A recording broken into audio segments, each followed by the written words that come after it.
Making a motion. Thank you, Madam Chair. I move that the minutes from the meeting held January 18th, 2024 be approved. Okay, the question is on the motion that the minutes from the meeting held on January 18th, 2024 be approved. Those in favor say aye. Aye. Those opposed, no. In the opinion of the chair, the ayes have it. The ayes do have it. I declare the motion passed. Okay, we're going to change the agenda just a little bit. We have some guests in the committee room that I would like to have a presentation from for our first official thing on the agenda today. So we'll push Senate Bill 302 will come up after this. Okay, so we have the people from Star Academy are here, and I know they have presented in the past to the Committee on Children and Families. And is that the only, did you present to Joint Education? I cannot remember. No, I think it was just the Children and Families. Okay, so let's swear you in really quickly if you don't care. State your, go ahead and state your name and your title for people listening, okay? Star Academy. Okay, thank you. Do you swear to the testimony you give today shall be the truth, the whole truth, and nothing but the truth, so help you God? I do. Thank you. Okay, so you may go ahead and present. Before they start, do we have any more of these in the back? Okay, we're going to let, so they're going to hand you this. This is a pamphlet about what their program does. We've been discussing a lot in this, outside of this committee and in this committee about discipline and alternative education choices for students. This program will show you in their pamphlet how this helps address that.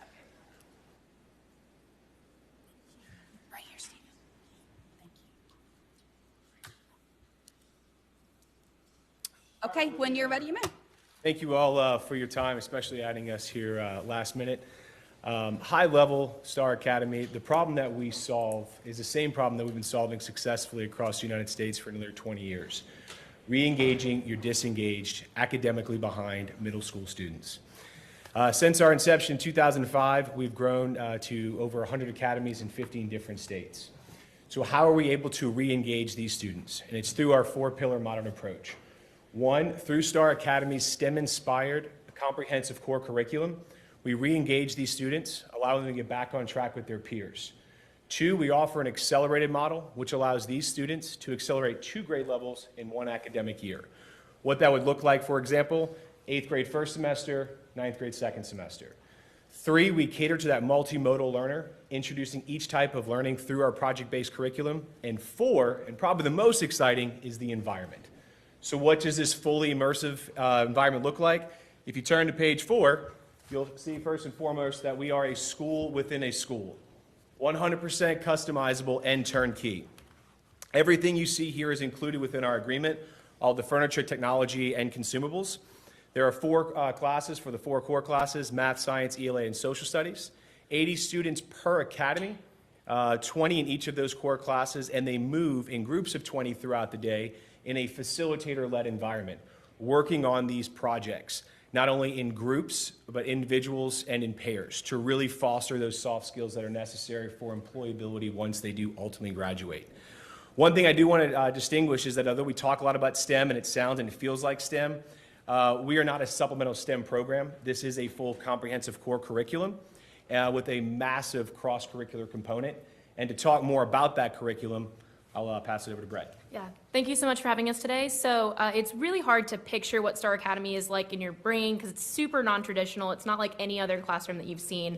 But I'm going to describe one of our projects that students would go through just so you have an idea of how these students are learning differently than from traditional classroom environments. So forensic math is one of the modules that we offer. We have a library of over 100 modules.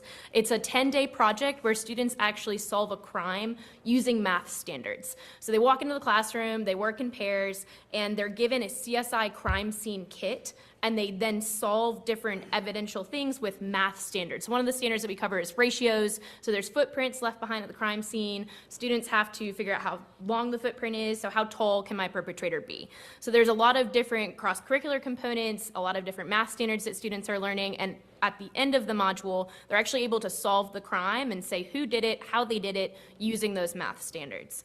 So if you flip to the very back of the pamphlet, the last page and the second to last page, some other module titles are listed in blue, and underneath them are the careers that students actually have the opportunity to explore when they're going through that project. So forensic math is just one of those projects that I mentioned, but like I said, we have over 100. So when we're working with school districts, when we partner with them, we customize the curriculum to the needs of the students and the needs of the community. So we're looking at standard coverage, making sure that your kids can take their exams at the end of the year, but we also then want to look at any local careers or businesses, any sort of things that we can bring into those classrooms to really get those students engaged and put them on a path in 7th or 8th grade as opposed to high school. So exposing them to these different opportunities early, getting them really invested in some sort of career in their future. And then the second thing that I want to mention is our partnership that we provide. So it's 3-tiered.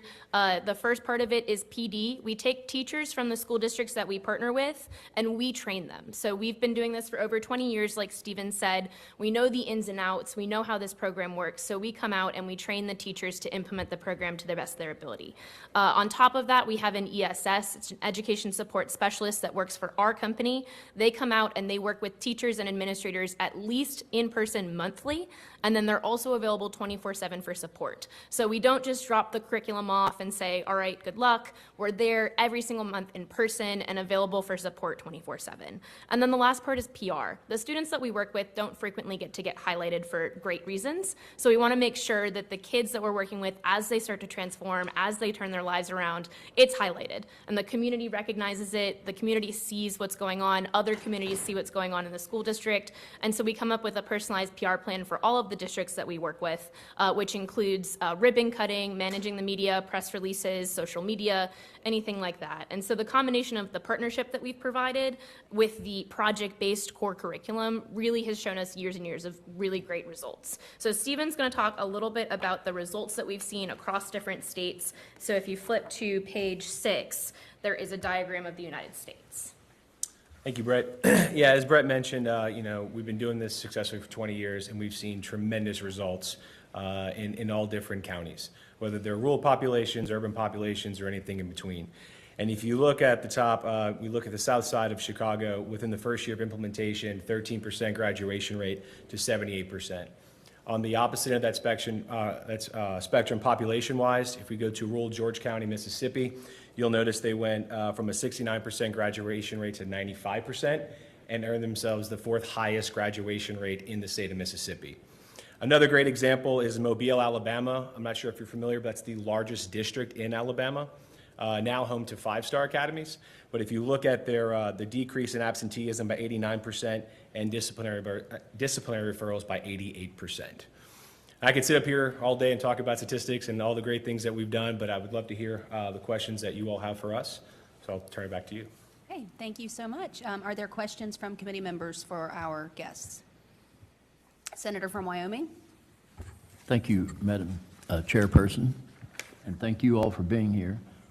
Senator Stover from the 9th, and I was a 28-year teacher, and I'm trying to vision this in the buildings that I taught in, which was several. So the school is going to provide a room, a classroom of whatever size, hopefully whatever you all say they need, and they're going to provide the desk, tables, chairs, those kind, whatever's there. That's from us. You all do that? Yes, sir. 5 Okay. empty classrooms, and we come in with all of the materials needed. How many empty classrooms? 5. So for each of the core subjects, math, science, ELA, and social studies, and then we have an R&D, a research and design room that the students use as well. Okay. So we typically take over one wing of a school. Okay, that threw me, so I now need to think about what I was going to ask. I mean, I know what I was going to ask. It may not be relevant now. And you're going to train teachers in that school already? Yes, sir.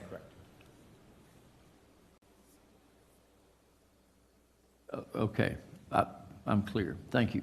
Absolutely. Thank you, Senator. The Senator from Greenbrier. Thank you, Madam Chair. Thank you all for presenting today. A couple of questions. It sounds like this is originally geared at middle school students, correct?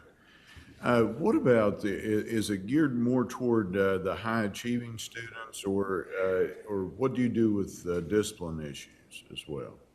Absolutely. So originally, we were created in 2005 in partnership with the South Carolina Department of Education with the initial idea of being a dropout prevention program. So reaching students prior to getting into high school, prior to getting checked out and waiting to age out. So reaching them before they become disengaged or when they're on the cusp of being disengaged. And then in terms of behavior referrals, so that's why we focus on middle school, is solving the problem before it potentially starts. And then with the disciplinary referrals, students who are typically acting out, it's not necessarily because they're a bad student or a bad kid. There might be something going on at home, or they're just not engaged in a traditional lecture environment. So they start messing around with their friend, they get in trouble. So when they're working in our program, the student becomes accountable for their own learning. So they work in pairs. So Stephen and I would be working together on a project, and we teach ourselves. The teacher becomes a facilitator, and the student becomes really accountable for their own learning and their own school education. So they then become invested, and those disciplinary referrals decrease dramatically. So we do take those at-risk students, those students who are misbehaving, and turn their lives around. All right, very good. Thank you, Madam Chair. Thank you, Senator. Are there further questions from committee members? Senator from Wood. Thank you, Madam Chairman. I'm curious, the numbers of the South Chicago school, I spent a lot of time in the harder areas of Chicago back when I was in Bible college on the north side, but the south side is kind of a place you didn't go in many parts. What was this just like one school that let you test it, kind of a, for lack of a better term?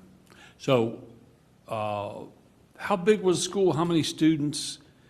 And I'm interested in the, 18% to, would you say 78% or whatever? So this specific school, we had a superintendent who was interested. So this wasn't the south side of Chicago, it was south of Chicago, a Rich 227. Whereabouts? Rich 227. In Madison. In Madison, it's south Oh, of Chicago. okay. Oh, I'm sorry. Okay. Yeah. So the exact population, I don't have that off the top of my head. No, I'm just curious in terms of the number of students. So these were students, this was a school where essentially nobody was graduating, less than 20%. Yes, sir. Correct. And then was there a certain number of students that took this course and then 78% of those students graduated? Is Yes, that- sir. Yeah, is that so what we you're saying? worked with the district in particular. They wanted to implement it. It wasn't a statewide initiative. We just worked with that one Yeah. district. They brought us in. So they had a cohort of the 80 students. So 80 is our maximum per year.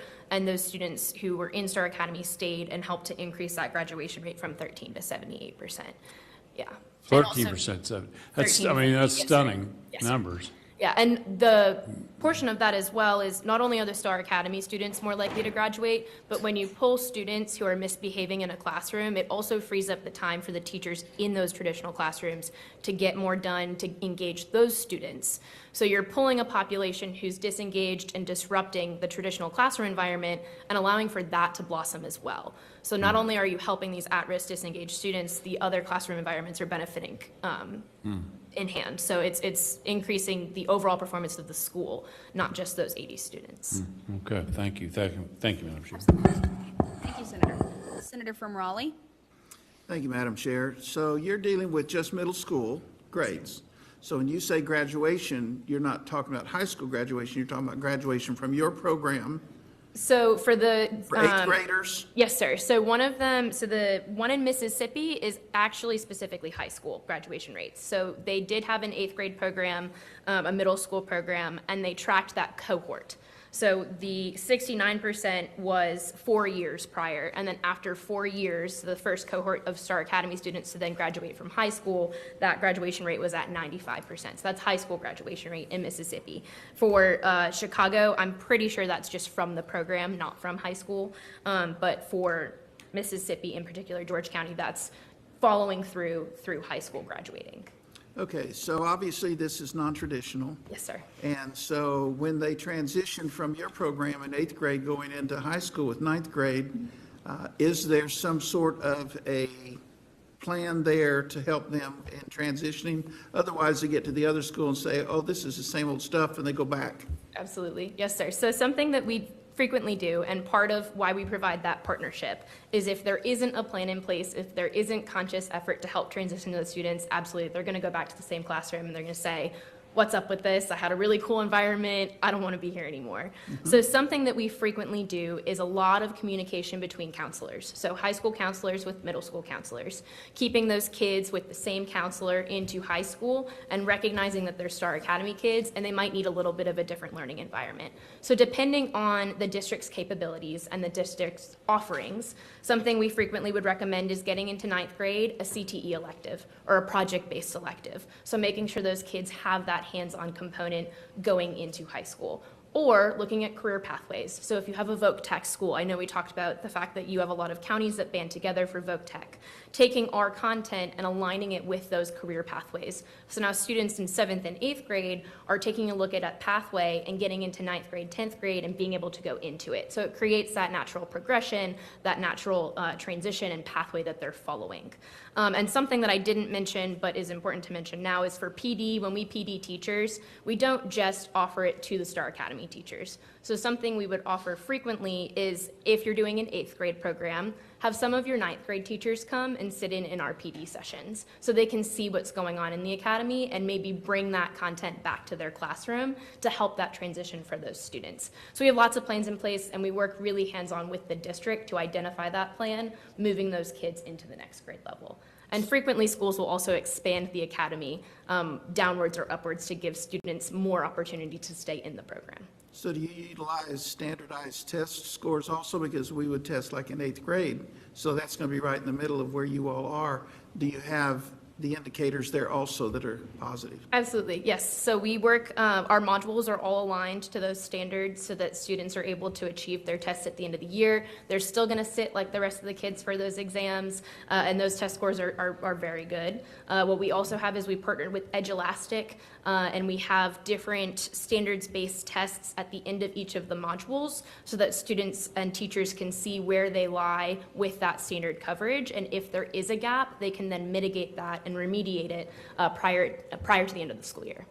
Okay. All right, good. Thank you. Thank you, Madam Chair. Thank you, Senator. Senator from Wyoming. Thank you, Madam Chairperson.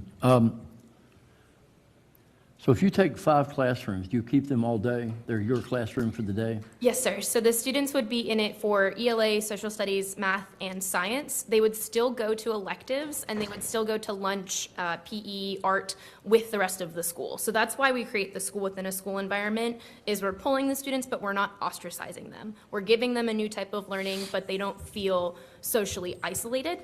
So they're still able to go to those electives, PE, compete in sports, clubs after school with the rest of the school population. But their core classes would be through Star Academy.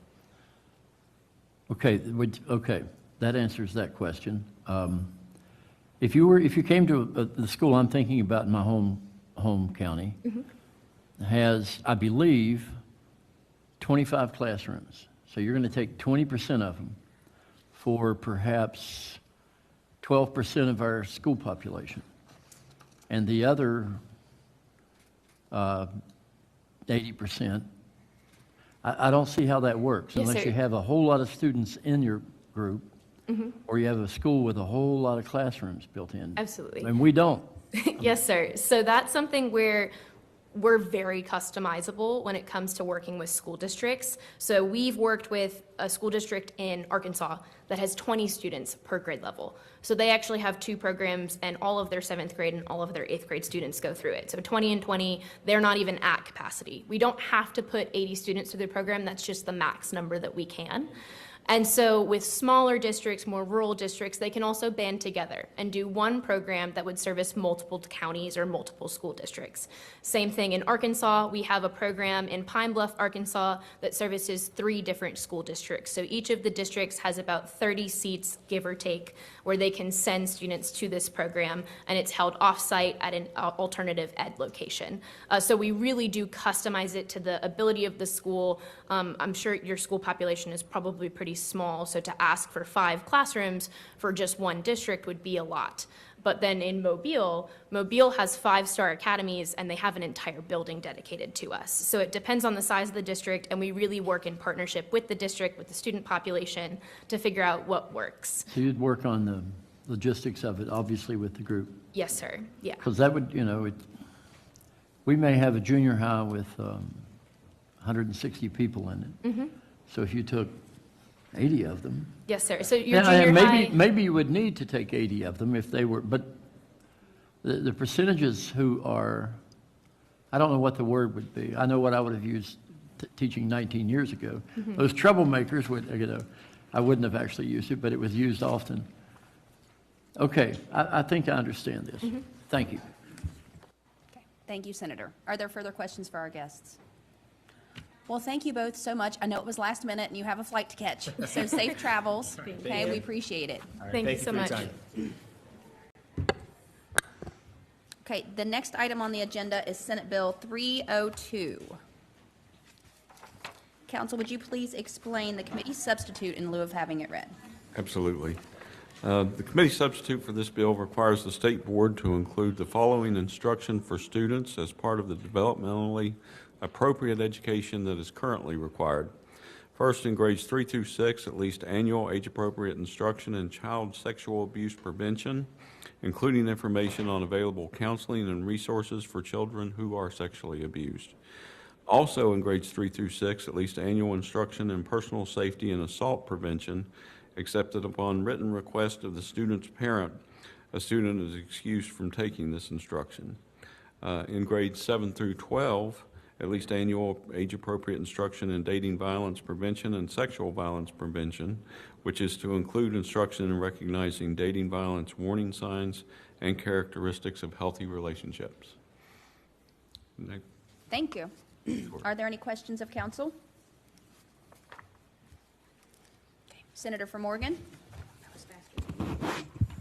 Thank you, Madam Chairman. Hank, I'm looking at the COM sub, and I had a question. It's in that section 41, it'd be on page 2. Looks like the beginning of subsection B, line 29.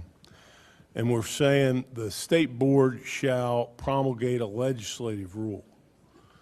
And generally, board policies are not legislative rules, aren't they? Well, yeah, I believe that they do legislative rules and interpretive rules, and it's just their procedure for legislative rules are a little bit different. Do we call them legislative rules? Because they generally don't go through a legislative rulemaking review process, right? You have a good point, but I've always called them legislative rules. I guess But that's hopeful. One day the And legislature would have, I would have to look at the code a little bit closer to see what the statute in Chapter 29A, Article 3B, whether it also refers to them as legislative rules, but. okay, So- that's it. Thank you, Right, Hank. sure. Thank you, Senator. Senator from Taylor. Thank you, Madam Chair. Hank, in here with, I know we talked a little bit, and this was on a different bill about the parent notification, but I'm not seeing anything on like making sure that the timeline is there. Is that in here somewhere where, giving the parents enough time? I just, that's fresh in my mind because I know that happened at one of my daughter's schools where the parent, it was kind of last minute. And so it really caused confusion with the. No, there's nothing in here about a timeline for the parent request. And how hard would that be to put in something saying, at least a week's notification? Would that be an easy conceptual amendment at the proper time? No, that could be added into Okay. that paragraph B on page 1. All right. So, At the Senator, appropriate time, Madam Chair. Okay, if I may just add a little to that. So this is something that already takes place with the body safety talk. It's a part of, usually the counselor of the school takes care of that with the discussions. Is Again, this another one with the, and this is adding more definitive, saying that also discuss sexual abuse in an age-appropriate manner. So children would be aware of the signs if they're going through that that's what it is. That it's not something that's okay. So we send home, I know, since it's in something that is to be taught, that's out there available for parents to say, this is what my child is going to be instructed on, or this is what my child is going to be talked to about. So I don't believe it would be something we'd need a notification for. I could argue both sides, in my opinion. If that child's being abused at home, Right, and I certainly support this. I'm just trying to make sure the communication to the parents isn't. I understand. A last-minute thing, which caused, and that's what happened at our middle school. It was something that they, I guess, got set up at the last second, and, hey, tomorrow we're doing this, and it really. You just want to make sure that there's communication, that this will be something that's Yes, discussed at some point. to avoid all the confusion, so, So I think last time we discussed if it's okay for the board to have that in policy, to say that this information must be sent home at the beginning of the year with students. Would that be enough, do you believe? A packet. Well, that's why I was thinking if we put that amendment in there saying, hey, there needs to be at least a week notification to the parents for opt-out, that way, and then if it's out at the beginning of the year, hey, it's covered. But, Okay. That way you're not having something with that last minute, oh, hey, we're gonna do this tomorrow. At the appropriate time, if you want to offer the amendment, well, okay, thank you. Are Thank there you, Madam further Chair. questions of council? I'm sorry, Senator, were you finished? Did I interrupt you? No, Okay. you're. Okay. Are there further questions of council? Okay, is there any discussion? Are there any amendments? Senator from Taylor. Want to explain your amendment to council to make certain that he gets it correctly? Yes, I would like to offer the conceptual amendment of a week just making it so it's, I certainly understand like what the chairman's saying, that most of these are usually at the beginning of the year.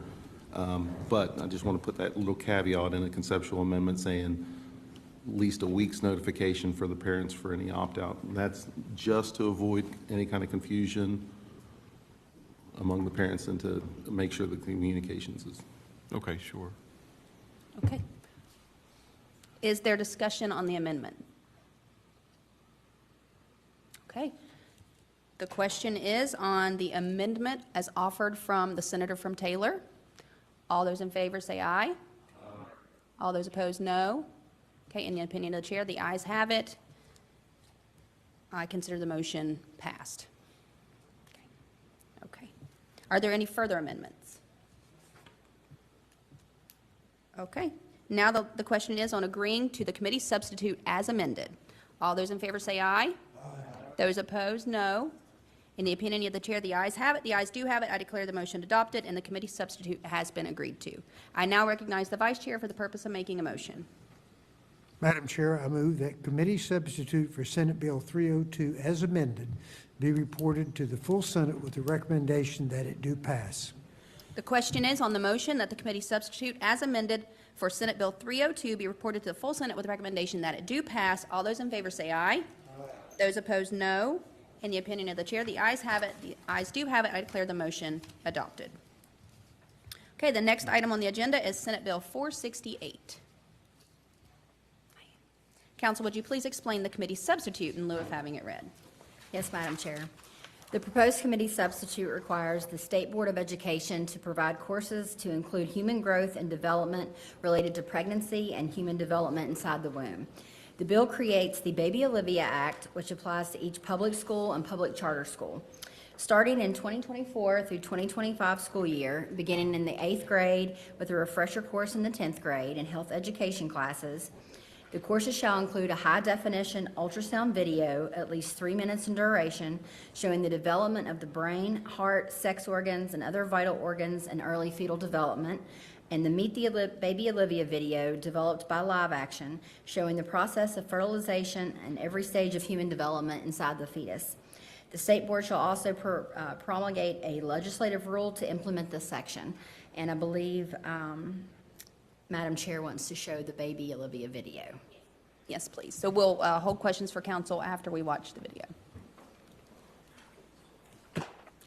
I feel it gives the committee a little more insight into what you're voting on, so it's important.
mentioned that we've been having problems with this computer.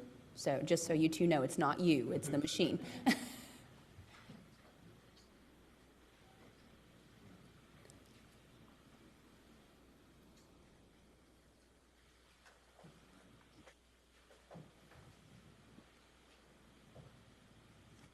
Okay, if it's going to be difficult, I'll make sure that I email the link out to the video for all committee members. Do that right now.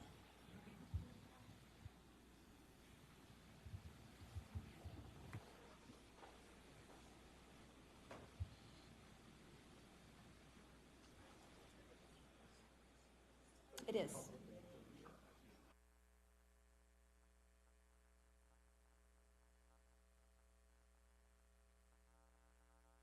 Working at all? Okay.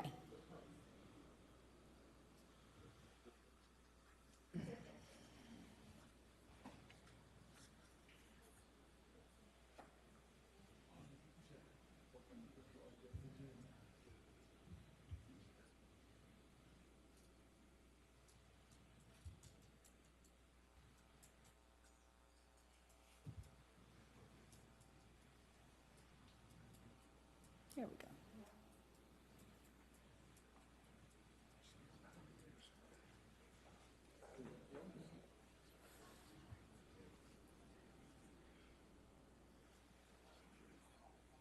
It's okay.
I'm going to go ahead and ask committee members if they have any questions of you while we wait. So are there any questions of council regarding the bill she explained? Is there any discussion while we wait for the video to play? Question of council. Senator from Oregon. Thank you, Chairman. Counselor, I have been getting some emails. I don't know about other members of the committee, but I've been getting some emails about this bill. A brilliant trick to heat your home in 90 seconds and save thousands of dollars on your heating bill this winter. This genius way to heat any room for almost zero. Begin to arrange themselves into two groups. The inner group will develop into a baby, and the outer group will form tissues to nourish and protect it. Remarkable discovery, and the results During speak for before, themselves. the blastocyst Some moves into the were able uterus, to toss out where their it hatches out of in its a matter mother of layer. a few weeks. Remember that this has nothing to do with expensive Once freed from this outer layer, or the blastocyst can So embed stop itself whatever in the you're thickened doing. lining of Press the the wall of the blue button uterus and in a watch this process free called short implantation. presentation now to see if this incredible breakthrough in powerful vision Weeks correction 5 to can 10 work are for referred you to too. as the Click embryonic the blue period. button now before the eye All care of the major industry organs start moves to grow, for good. such as the brain,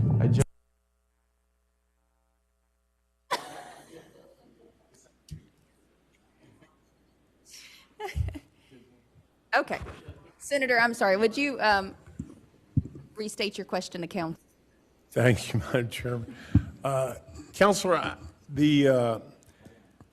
some of the emails have related to language that's in the introduced bill that I don't see in the committee substitute. So I think that may have been taken out, but let me ask you, there was language in the introduced bill that said, the Attorney General of the State of West Virginia shall have a cause of action to sue for damages and injunctive relief on behalf of any and all residents or citizens of West Virginia against any person or entity that violates this section.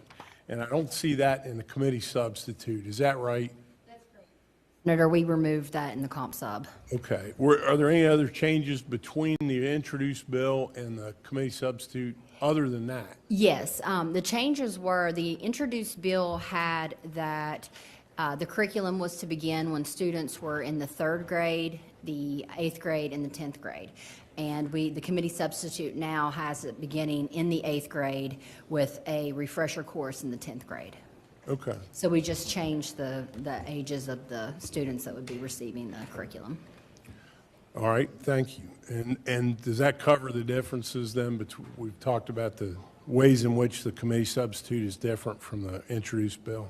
Yes, other than, we did just include the word health as well, just to clarify that this would be taught in health education courses, just so it would be specified. And that would make sense, at least, you know, from my memory. It's been a long time. It's been 50 years, but I think health stuff started for us, you know, in junior high or what we now call middle school. Let me ask you one other question. Both the introduced bill and the committee substitute refer to the Meet Baby Olivia video developed by Live Action. What is, and I think that's what we're attempting to view or see here, right? Is that Yes, it? Senator. What is Live Action? Live Action is a group that has gained attention in various states around the United States regarding, they go into detail as far as the fertilization process, each step of growth while the baby is in the womb, and just to, I guess, inform people of what processes happen during the different stages of pregnancy. But is it a company or is it what is it? I believe it's, I'm not really sure. I want to say it's like a nonprofit organization. It's not necessarily a company. So I'm just wondering, you know, we have other areas of the code where we have, and some of them are in the bill and current law, areas of study where we think it's important to, for kids to have exposure to it or treatment of it, and we have, you know, the importance of the Declaration of Independence, Emancipation Proclamation, Constitution of the United States. Are there other examples of where the legislature by statute has put into code the producer of the curriculum for the subjects that we want children to study or be exposed to? In other words, I guess what I'm asking, if we, you know, we don't say that I'm aware of anywhere in the code, you're going to teach, you know, the Evelyn Wood speed reading course or foreign language instruction by Babbel. I know I'm not asking my question very well. We have all these processes in place, I think, where for the selection of textbooks and curriculum and that sort of thing. And this appears to be, to me anyway, at least from my limited knowledge, to be different or unique in that it's dictating, it appears to be dictating the provider of the curriculum for the subject. Do you agree with that, or are there other examples maybe that I'm not aware of where our code says you have to use, school districts have to use this product made by this provider? Senator, I cannot answer that question. There may be somebody else that can. Personally, this is the only time I've seen a specific, I don't want to say video, but a specific naming of something to say that this is the one that you have to teach. This is the one that's going to be introduced in schools. But I'm sure there's somebody else here that may be able to speak better to Senator, that if than I may. can. If you look on page 4 of the bill, we have CPR instruction, and it says it must be provided by the American Heart Association or American Red Cross. That's very similar. Stated that any CPR instruction wouldn't do, it has to be provided by those two. I don't know if that answers your question. In the Maynard textbooks, because that requires funding and money, we don't name textbook companies because this is a free video that's available online. It changes the rules a little bit. So thank you. That helps a little bit. And this product is available to school districts for free? It's on YouTube, yes, it's accessible through the Google machine. So yes, it's accessible for free. Thank you. And Senator, you may also go on their website, and there's different resources that schools could download regarding each different stage of development that is also free to the public. Thank you. Welcome. Senator from Monongalia? I'm just curious, are we following other states in the course of doing this? Do you know if there are other states in the country that currently have a similar requirement? There are other states, and I had researched this, and I apologize, Senator, it's completely left my mind exactly which states those were, but I can let you know after the committee meeting. But there are other states. It's became more of a movement across the United States, but the exact states have kind of slipped my mind, so I apologize. Okay. I'm looking at the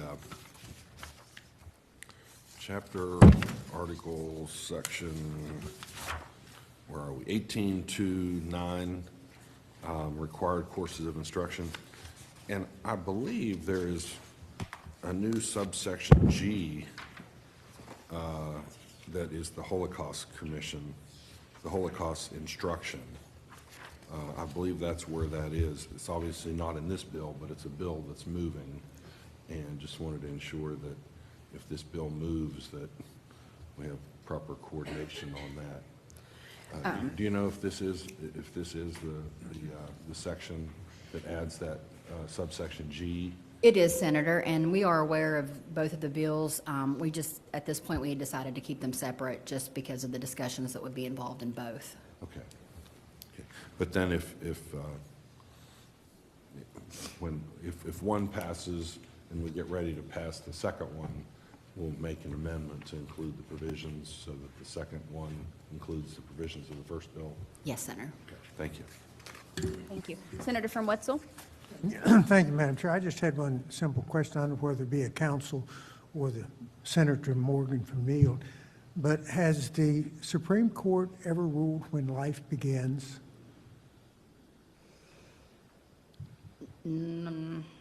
Senator from Morgan yield.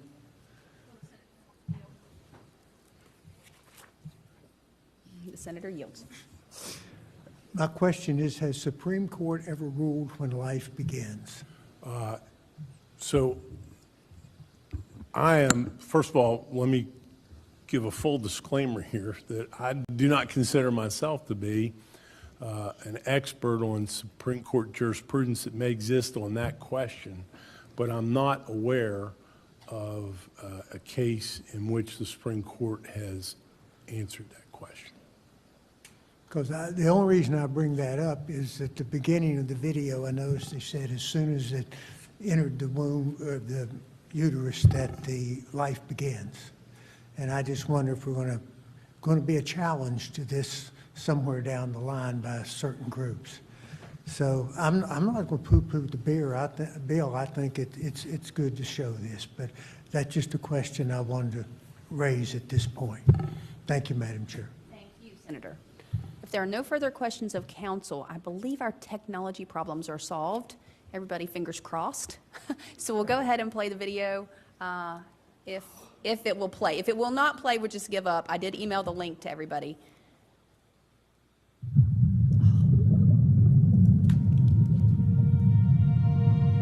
This is Olivia. Though she has yet to greet the outside world, she has already completed an amazing journey.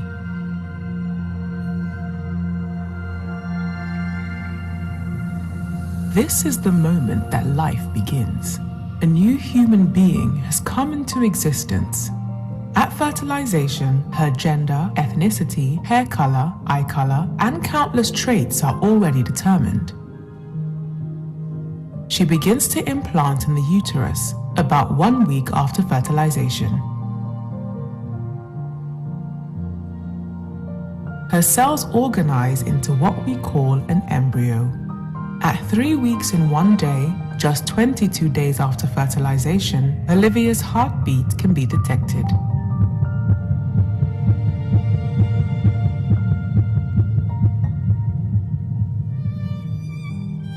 The buds of her arms and legs appear by 4 weeks. She begins to move between 5 and 6 weeks with both spontaneous and reflexive movements. At 6 weeks from fertilization, her brain activity can be recorded and bone formation begins. She can bring her hands together at 7.5 weeks, and separate fingers and toes emerge. She can also begin to hiccup.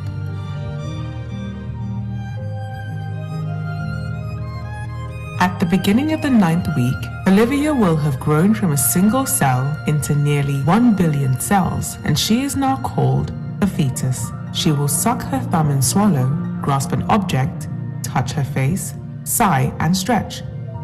At 11 weeks, she is playing in the womb, moving her body and exploring her environment. Her taste bud cells have matured by week 12, but are still scattered throughout her mouth. Her mother will first sense Olivia's movements between 14 and 18 weeks, an event called quickening. Beginning at 18 weeks, ultrasounds show speaking movements in her voice box. Around 20 weeks, with a lot of help, babies have survived outside the womb. At 27 weeks, her eyes are responding to light. She can recognize her parents' voices and will even recognize lullabies and stories. Olivia has gone on an amazing journey during these last 9 months. She will soon signal to her mother that it is time for delivery and greet the outside world.